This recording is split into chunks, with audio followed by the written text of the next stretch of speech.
Hello mga sis! Story time tayo. Alam nyo guys, noon pa gustong-gusto ko na talagang dalhin yung mga bata sa McDonald's o any fast food para kami ay magsama-sama kumain at mag-food trip.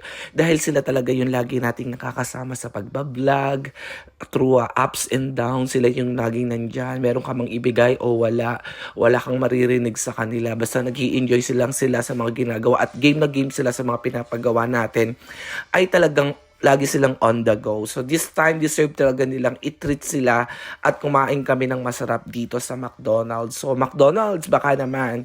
So guys, ayan, sobrang happy lang dahil nga medyo nakakaluwag-luwag tayo for today's video ay nilibre natin ng mga bata ng McDonald's para naman ma-experience nila ang tunay na kasayahan na magkakasama kapag nakain sa isang mga fast food. Ayan. So, bihira lang magkasama-sama ng sobrang dami at kumpleto ang barkada.